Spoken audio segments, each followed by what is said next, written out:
अच्छा, ऐसा धोखा हमारे साथ किया, भोगोगे तुम। ये जो निकलता है ना, भोगोगे, ये अकाट्य होता है। क्योंकि किसी का भी हृदय, मान लो किसी भी जीव जंतु को आप कष्ट दें और उसका हृदय आह भर जाए, तो वो आह वज्र की लेखे तुम्हें भोगना पड़ेगा। वो आह किसी की ना लेना जिंदगी। कोई ऐसा कहा, कोई आह भर करके कह दिया तुम समर्थ हो, हम तो कुछ कर नहीं सकते, वो अंदर से दुखी, फिर तुम्हारी सामर्थ्य काम नहीं करेगी, मिट्टी में मिला देगी। ऐसा नहीं कि आप जो कर रहे हैं कोई देख नहीं रहा, कोई हिसाब किताब नहीं, जो कर रहे हैं अवश्य में भोक्तव्यम। बहुत सावधान। जीव स्वयं नित्य निरंतर कर्मों के जाल को रच रहा है और अपने आप को बांध रहा है। आपको मुक्त होना है, बंधना नहीं है। जीव का जन्म कर्मों के अनुबंध से होता है, कर्मों के बंधन से होता है, और उसको अपना ऋण चुकाना होता है। कर्मानुबंध ये बहुत सूक्ष्म विषय है। जैसे आप जिस परिवार में जन्म लिए हैं, तो उस परिवार के लोगों से आपका ऋण है, इसलिए उसी परिवार में आप आए हैं। और ऋणानुबंध, उसको बिना चुकाए या बिना वसूल किए आप वहां से जाएंगे नहीं। आपको लेना है तो वसूल करना है, और देना है तो चुकाना है। ये पूर्व के जन्मों से निश्चित किया गया है। जैसे किसी के यहां पुत्र हुआ, जन्म से ही पैसा खर्चा शुरू हुआ, बड़ा हुआ तो उद्दंडता के द्वारा मार पूरे परिवार को क्लेश पर क्लेश देता चला जा रहा है। ये तुम्हारे कर्म का फल है। या ऐसे शक्तिहीन बुद्धिहीन ऐसे पागल पूरे जीवन सेवा करो, तुमसे अपना हिसाब चुकाने के लिए वो आया है। अब परिवार के जो सदस्य जुड़े आके, मतलब पत्नी, आते ही पूरी हृदय में आनंद, परिवार में आनंद, और जीवन भर वो आनंद ही सुख देने के लिए उसका जन्म हुआ। वो अपना ऋणानुबंध मुक्त, और आते ही भयंकर क्लेश खड़ा कर दिया, बीच में दीवार और झगड़ा वैसा, फिर अतरे दिन मारपीट शुरू, कलह अशांति, पूरा जीवन नर्क हिसाब करने आए। यहां ऋण चुकाए बिना कोई जा नहीं सकता, ऋण चुकाना पड़ेगा। किसी का ऋण वसूल करना है तो किसी को ऋण चुकाना है, दोनों काम करने होते हैं। अनेक जन्मों में अनेक लोगों के साथ हमने जो बर्ताव किए हैं, अच्छे या बुरे, वो होंगे। अब किसी आदमी को हम जानते नहीं, अचानक मिला, अचानक टक्कर लगाओ, मार पीट गाली गुप्ता सब कर दिया, चुपचाप सह लो। क्यों? ये आपका हिसाब है, पूर्व का हिसाब। हमारा उससे कोई द्वेष नहीं, कोई संकल्प नहीं। अचानक घटना घटी और हमसे द्वेष करने लगा, हमें पीटने लगा, हमें गालियां दे, ये हिसाब है, चुपचाप सह जाओ। अपने घर का भाई ही भारी दुश्मन बन गया और क्लेश दे, हिसाब है।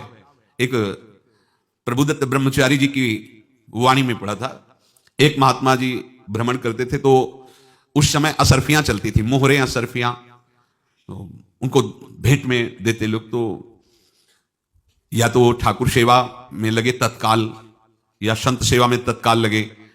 उसका संग्रह करके डोलना ये ठीक नहीं है, बैरागी के लिए सिद्धांत में ये ठीक नहीं है।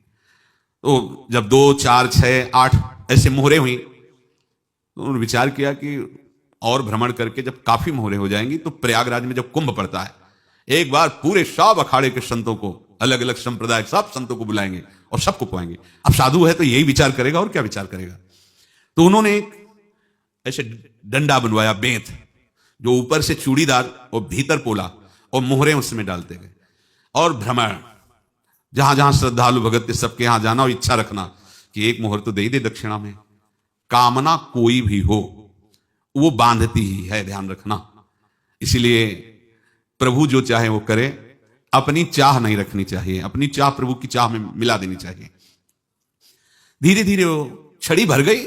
भ्रमण करने वाले महात्मा चूड़ी लगाई, इंतजार करते रहे। जब प्रयाग का कुंभ पड़ा तो चले। तो रास्ते में एक गांव में पूछा जाता है, जैसे कहीं रुको, कि कोई श्रद्धालु ऐसा है जो संत सेवी है। तो कुछ लोगों ने बताया, हाँ एक परिवार है, बहुत संत सेवी है, और आपको मिलाते हैं उनसे। हाँ ये महाराज, घर में रुका, खूब अच्छा हलवा पूड़ी पवाया, और जो घर के मालिक थे चरण दबाए। चरण दबाते दबाते उनकी दृष्टि पड़ी उस डंडे पे, इतना मोटा और ऊपर से कुछ चूड़ी सी भी नजर आ रही, इस डंडे में तो कोई रहस्य ही है। अब महात्मा जी को खवा पिला के सुला दिया। महात्मा जी जब सो गए तो पत्नी से धीरे से कहा, वो डंडा लाओ बाबा जी का डंडा। अब वो चूड़ीदार जो ही खोला पलटाया तो सैकड़ों मोहरे। ऐसे संत रोज पधारे भगवान, तुम आनंद हो जाए फिर क्या। पत्नी से कहा, नाप के कंकड़ लाओ। वो तो महात्मा जी तो खाए खीर पूड़ी, आराम से सो रहे। रात में पूरी प्लानिंग करके उसमें कंकड़ भर के चूड़ी लगाकर सिराने रख दिया, सारी मोहरें हटा ली। महात्मा जी आराम से छड़ी उठाए तो वजन पक्का, वैसे बड़े लोग चतुर होते हैं, पर ये नहीं जानते कि कर्म कितना भयानक होता है। और उनकी कोई संतान नहीं थी, पर धन में इतना प्रेम उनको था। बहुत सावधान साधु महात्माओं के पास जो अर्थ है, गृहस्थी अगर आता वहीं से है, पर अगर उसको जोर जबरदस्ती या किसी छल कपट से, तो वो उसका विनाश ही करता है। आज तक का प्रमाण है। अब उनको ये भाव पता नहीं होगा, या पता होगा तो लोभ के कारण वो उसको मान नहीं पाए होंगे। महात्मा जी गए प्रयाग में, किसी अखाड़े पर रुके और वहां प्रार्थना की कि कल जो है संपूर्ण अखाड़ों का निमंत्रण किया जाए और सब संतों को भोग पवाया जाए, उनको दक्षिणा भी दी जाए। महंत ने सोचा कि बहुत बड़ा है तो उत्सव है, क्योंकि प्रयाग में कितने हजारों संत महात्मा सब। तो उनका महाराज बोरों इसमें चीनी और टीनो घी लगेगा, सब व्यवस्था। बोले आप मंगाइए, एक एक हिसाब हम करेंगे, हमारे पास सब व्यवस्था है। बोले कुछ तो पहले दे दो, इकट्ठे देंगे हम। उनको था कि अगर हम छड़ी खोला और 2-4 मोहरे दी, किसी को पता लग गया तो गड़बड़ हो सकती। बोले हम भंडारे के समय आखिरी में सब कुछ आपको दे देंगे। ठीक है। वो अपने पास से पैसे लगाकर खूब जितना सामग्री सब लाए, लाखों की, और सब संतों को निमंत्रण कर दिया। संत जन निमंत्रित हो गए, भंडारा बन रहा है। तब वहां के महंत है, उनका देखो भंडारा भी बन रहा है, संतों को निमंत्रण। अब आप अर्थ की व्यवस्था कीजिए, क्योंकि इतनी बड़ी हमारी सामर्थ्य नहीं थी जितना हमने किसी तरह हमने व्यवस्था की। अब मुझे अर्थ चाहिए, तभी आगे की व्यवस्था बढ़ेगी। संतों को दक्षिणा देंगे और जिनसे अर्थ लिया उनको दे। देखो रसोई बन गई है सब। उनका छत में विश्वास नहीं तो अभी चूड़ी खोली। उनको तो था ना कि मोहरे हैं कंकड़।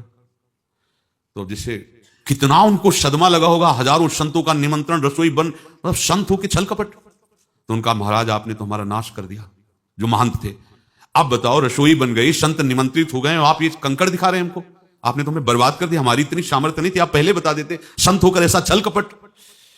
अब वो बोले तो क्या बोले, क्योंकि उनको पता था कि मोहरे हैं इसमें। अंदर से उनका चिंतन गया उसी सेठ के पास, अच्छा ऐसा धोखा हमारे साथ किया, भोगोगे तुम। ये जो निकलता है ना भोगोगे, ये अकाट्य होता है।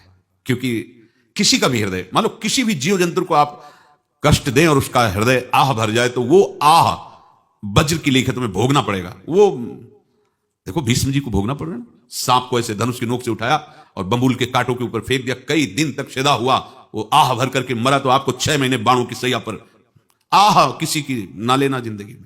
कोई ऐसा कहा, कोई आह भर करके कह दिया तुम समर्थ हो, हम तो कुछ कर नहीं सकते, और अंदर से दुखी, फिर तुम्हारी सामर्थ्य काम नहीं करेगी, मिट्टी में मिला देगी।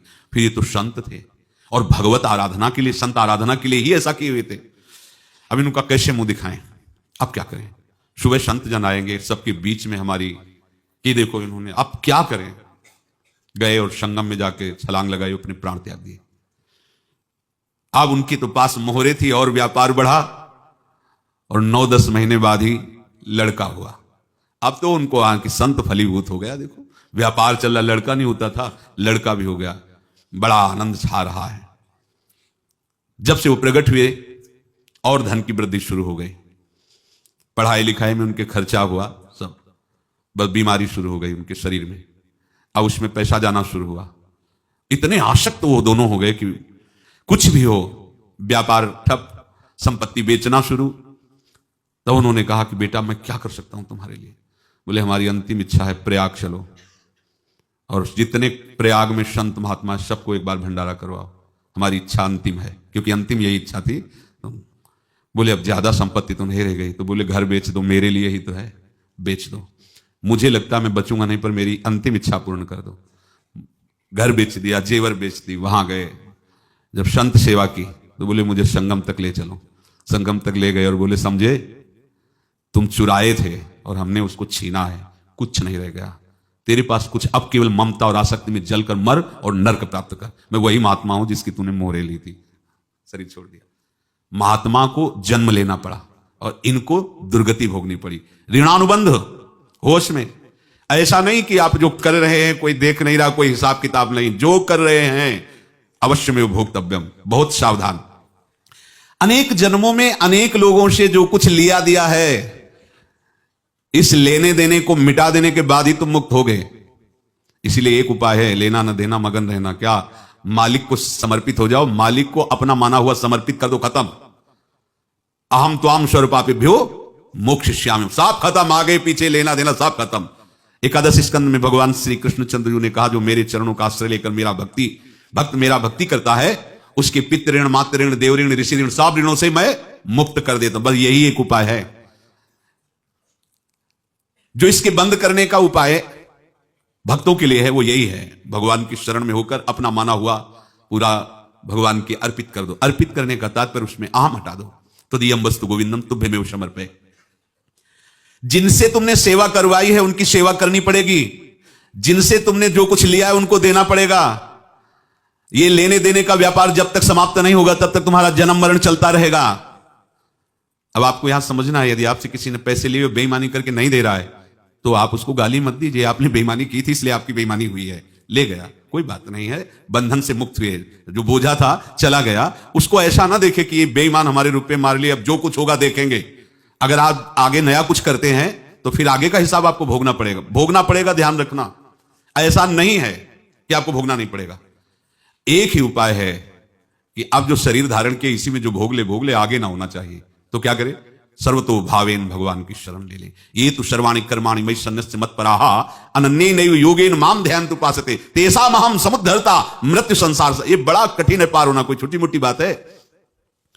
एक महात्मा बाल्यावस्था से भजन करते थे, शालिग्राम भगवान पास रखते थे और उन्हीं की आराधना करके बस पाठ, नाम, जप और भ्रमण करते थे। यौवन अवस्था थी, गंगा जी के किनारे अपने ठाकुर को विराजमान करके स्नान करने के लिए कपड़ा ही उतार रहे थे कि 90 लोग आ गए, भाला तलवार सब ले, मारो मारो इसको मारो, घेर लिया। तो उन्होंने हाथ जोड़कर कहा, हमने क्या अपराध किया? कोई सुन ही नहीं रहा। तो उन्होंने कहा, मार तो डालोगे ही आप 90 लोग, हमको अस्त्र शस्त्र तो लिए नहीं, एक बार हमें गंगा में डुबकी लगा देने दो और अपने ठाकुर को स्नान करा देने दो, फिर इसके बाद आप मार देना। भगवत इच्छा से वो लोग रुक गए, स्नान किया और अंदर से प्रार्थना की, प्रभु ये क्या लीला है आपके सिवा मेरा कोई है नहीं और ये मुझे मारना चाहते हैं। तो भगवान ने जानते हो क्या कहा उनके अंतर में? तुम मेरे में ध्यानस्थ होकर के शरीर को छोड़ो, ये लोग मारेंगे। ये मेरे भजन का फल है कि तुम्हें 90 जन्म नहीं लेना पड़ेगा। एक ही जन्म में 90 मिलके, तुमने 90 हिंसा की थी पूर्व में, तो तुम्हें 90 बार जन्म लेना होता और एक एक करके मारते। ये मेरे भजन का प्रताप है कि एक बार में ही 90 का हिसाब हो जाएगा। तुम आंख मूंदो, मेरे ध्यान में मगन रहो, मेरे प्रताप से तुम्हें कोई चोट नहीं होगी और स्वाभाविक मूर्छावस्था में प्राण तुम्हारे छूट जाए। ऐसा ही हुआ, ऐसा हुआ। तो ये बात समझ लो कि ये जो कर्मानुबंध है, ऋणानुबंध है। आप देखो, अगर शाप महात्माओं ने दिया कि तुम्हारे वंश का इससे विनाश होगा, तो भगवान भी परम धाम जा रहे तो उसी कील से, बाण की नोक में जो मछली लील गई थी, छोटा कण, उसी से की नोक बनाई और उसी नोक को प्रहार किया। भगवान के श्री चरण में वही बाण की नोक लगी और भगवान स्वीकार किया ना। भगवान का बड़ा लीला विचित्र है। अगर छुप करके उधर रामावतार में बात, तो इधर ऐसे स्वीकार किया भगवान ने। ऐसा कहीं नहीं दिखाया कि मैं भगवान हूं तो मैं अपने लिए, ऐसा नहीं दिखाया। नारद जी का हित किया पर नारद जी ने श्राप दिया तो भगवान ने स्वीकार किया। बंदरों ने ही सहायता की, जैसा बोले थे वैसा। ये लीला इस शरीर में भोगनी पड़ेगी। हाँ, ज्यादा को कम में भुगता देंगे, पर अब अगला शरीर ना मिले इसके लिए सर्वतो भावेन भगवान के आश्रित हो जाए। जैसे आपने दुकान फैला रखी है तो उसमें दो काम होते हैं, लेना और देना। किसी को उधार दिया है तो हमें उससे लेना है, और कोई नगद देकर सामान ले रहा है तो उसे सामान देना है, या उधार लिया है तो हमें उधार देना है।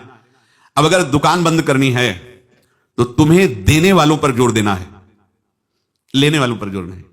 लेने वाला तो जवाब क्षमा किया, समर्पित किया, हमारा कोई संबंध नहीं, खत्म हो जाए, वो खुशी हो जाएगा। लेकिन देने वाला, तुम अगर दुकान भी उठा दोगे तो जहां भी रहोगे तुम्हारे पास वो आएगा, लाइए हमारा। तो देने पर नजर रखिए, जिसका जिसका हिसाब है वो आपके सामने आता जाए, हटाते जाओ। लेने पर नजर मत रखिए और दुकान फौरन उठा दीजिए, नहीं अगर लेते देते रहे तो चलता रहेगा। आगे चलकर कुछ लेना न देना, मगन रहना बस अपने प्रभु के चिंतन में। अब हम कैसे जाने कि किसको क्या देना है? हमें क्या पता? तो हम पूरा हिसाब जिनको पता है उनको दे देते हैं, समझ रहे हो?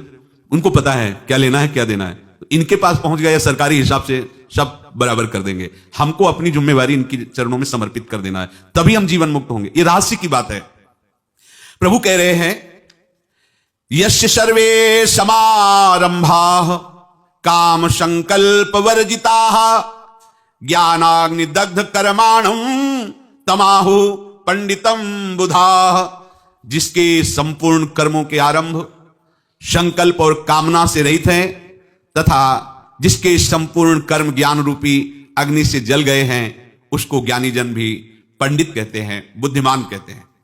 पूज्य श्री भाई जी महाराज कह रहे हैं, जैसे वहां ज्ञानाग्नि से दग्न कह रहे हैं, तो अपने वृंदावन वासियों का प्रेमाग्नि से सब कर्म संस्कार दग्न होते हैं। जिस समय आपके हृदय में भगवत प्रेम का प्रादुर्भाव होगा, तो लेश मात्र कभी तुम्हें दुख नहीं भोगना पड़ेगा। प्रेम का प्रादुर्भाव होते ही दुख का नाश हो जाता है, महासुख। जब प्रेम का प्रादुर्भाव होगा तो समस्त पाप भस्म हो जाते हैं, अशांति नष्ट हो जाती है, संसार ज्वाला स्पर्श भी नहीं कर सकती है। जब भगवत प्रेम का प्रादुर्भाव होता है तो हो सकता है उस उपासक के जीवन में दुखों का पहाड़ टूट पड़े, परिवार खिलाफ, शरीर रोगी, अव्यवस्था, बहुत बहुत कुछ, सब कुछ। कह रहे हैं इतना सब होने पर भी उसके हृदय में कोई भी दुख नहीं होता। ऐसा सामर्थ्यशाली भगवत प्रेम है। भगवान के चरणारविंद का जिसके हृदय में प्रेम है, भारी से भारी दुख भी उनको विचलित नहीं कर सकता।